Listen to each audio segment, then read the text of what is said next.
നമസ്കാരം, പ്രവാസി മലയാളിയിലേക്ക് സ്വാഗതം.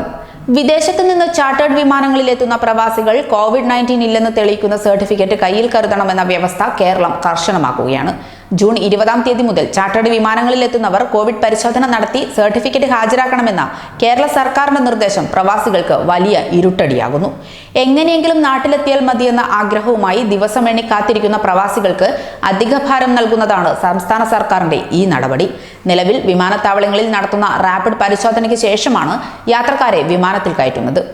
വന്ദേ ഭാരത് മിഷൻ വഴി എത്തുന്നവർക്കും ചാർട്ടേഡ് വിമാന യാത്രക്കാർക്കും റാപ്പിഡ് ടെസ്റ്റാണ് നടത്തുന്നത്. എന്നാൽ വന്ദേ ഭാരത് മിഷൻ വഴി എത്തുന്നവർക്ക് റാപ്പിഡ് ടെസ്റ്റ് മതിയെന്നും ചാർട്ടേഡ് വിമാനത്തിലെത്തുന്നവർക്ക് കോവിഡ് ഇല്ല എന്ന സർട്ടിഫിക്കറ്റ് തന്നെ വേണമെന്നും പറയുന്നത് സർക്കാരിന്റെ വിവേചനമാണെന്ന ആക്ഷേപം പരക്കെ ഉയരുന്നു. പല വിദേശ രാജ്യങ്ങളിലും രോഗലക്ഷണം ഇല്ലാത്തവർക്ക് കോവിഡ് പരിശോധന സൗജന്യമല്ല. അതുകൊണ്ട് തന്നെ വൻ നിരക്ക് നൽകി പ്രവാസികൾ പരിശോധനയ്ക്ക് വിധേയരാകേണ്ടി വരും.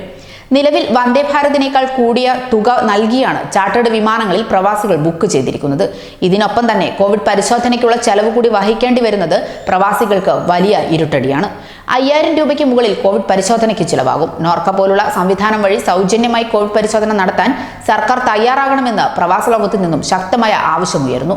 റാപ്പിഡ് ടെസ്റ്റിൽ പോസിറ്റീവാണെന്ന് കണ്ടെത്തിയവരെ ചാർട്ടേഡ് വിമാനത്തിൽ നിന്നും അവസാന നിമിഷം ഒഴിവാക്കിയിരുന്നു. റാസൽ ഖൈമയിൽ നിന്നും പുറപ്പെട്ട KMCCയുടെ ആദ്യ വിമാനത്തിൽ ഇത്തരത്തിൽ 19 യാത്രക്കാരെയാണ് ഒഴിവാക്കി നിർത്തിയത്. പോസിറ്റീവാണെന്ന് കണ്ടെത്തിയതിനെ തുടർന്ന് മറ്റൊരു വിമാനത്തിൽ നിന്നും 30 പേരെയും ഒഴിവാക്കിയിരുന്നു. ഇപ്പോൾ വിമാനത്താവളങ്ങളിൽ റാപ്പിഡ് ടെസ്റ്റ് നടത്തുന്നുമുണ്ട്. ശരീരോഷ്മാവും പരിശോധിക്കുന്നുണ്ട്. എന്നാൽ ഇതിനു പുറമെ അംഗീകൃത ലാബുകളിൽ നിന്ന് യാത്ര പുറപ്പെടുന്നതിനും 48 മണിക്കൂറിനകം നേടിയ നെഗറ്റീവ് സർട്ടിഫിക്കറ്റാണ് കേരള സർക്കാർ ആവശ്യപ്പെടുന്നത്. ഗൾഫ് നാടുകളിൽ നിന്നും മാത്രമായി 400ഓളം ചാർട്ടേഡ് വിമാന സർവീസുകൾക്കുള്ള അനുമതിയാണ് വിവിധ സംഘടനകൾ ഇതിനകം നേടിയിട്ടുള്ളത്.